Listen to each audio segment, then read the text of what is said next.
சங்கீதம் 139 அதிகாரம்.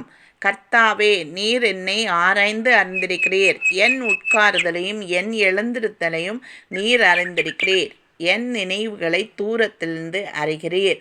நான் நடந்தாலும் படுத்திருந்தாலும் என்னை சூழ்ந்திருக்கிறீர்.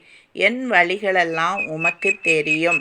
என் நாவின் சொல் பிறவாததற்கு முன்னே இதோ கர்த்தாவே, அதையெல்லாம் அறிந்திருக்கிறீர். முற்புறத்திலும் பிற்புறத்திலும் நீர் என்னை நெருக்கி உமது கரத்தை என்மேல் வைக்கிறீர். இந்த அறிவு எனக்கு மிகுந்த ஆச்சரியமும் எனக்கு எட்டாத உயர்வுமாயிருக்கிறது. உம்முடைய ஆவிக்கு மறைவாக எங்கே போவேன்?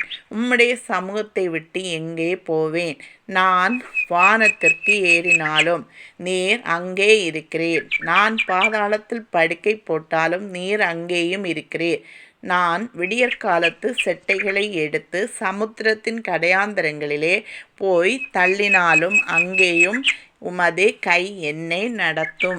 உமது வலதுகரம் என்னை பிடிக்கும். இருள் என்னை மூடிக்கொள்ளுமென்றாலும் இரவும் என்னை சுற்றி வெளிச்சமாயிருக்கும். உமக்கு மறைவாக இருளும் அந்தகாரப்படுத்தாது. இரவும் பகலைப் போல் வெளிச்சமாயிருக்கும். உமக்கு இருளும் வெளிச்சமும் சரி. நீர் என் உள்ளந்திரியங்களை கை கொண்டிருக்கிறீர். என் தாயின் கர்ப்பத்தில் என்னை காப்பாற்றினீர். நான் பிரமிக்கத்தக்க அதிசயமாய் உண்டாக்கப்பட்டபடியால் உம்மை துதிப்பேன். உமது கிரியைகள் அதிசயமானவைகள். அது என் ஆத்துமாவுக்கு நன்றாய் தெரியும். நான் ஒளிப்பிடத்திலே உண்டாக்கப்பட்டு பூமியின் தாழ்விடங்களே விசித்திர வினோதமாய் உருவாக்கப்பட்ட போது என் எலும்புகள் உமக்கு விரோதமாயிருக்கவில்லை. என் கருவை உம்முடைய கண்கள் கண்டது. என் அவயங்களில் ஒன்றாகிலும் இல்லாத போது அவைகள் அனைத்தும் அவைகள் உருவேற்படும் நாட்களும் உமது புஸ்தகத்தில் எழுதியிருந்தது. தேவனே, உமது ஆலோசனைகள் எனக்கு எத்தனை அருமையானவைகள்! அவைகளின் தொகை எவ்வளவு அதிகம்! அவைகளை நான் எண்ணப்போனால் மணலை பார்க்கிலும் அதிகமாம். நான் விழிக்கும்போது இன்னும் உமதண்டையில் இருக்கிறேன்.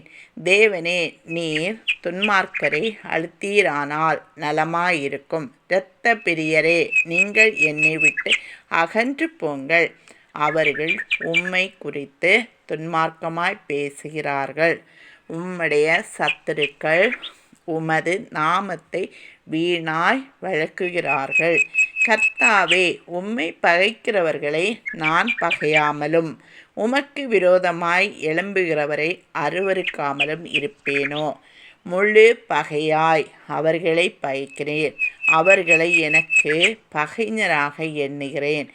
தேவனே, என்னை ஆராய்ந்து என் இருதயத்தை அறிந்து கொள்ளும். என்னை சோதித்து என் சிந்தனைகளை அறிந்து கொள்ளும். வேதனை உண்டாக்கும் வழி என்னிடத்தில் உண்டோ என்று பார்த்து நித்திய வழியிலே என்னை நடத்தும்.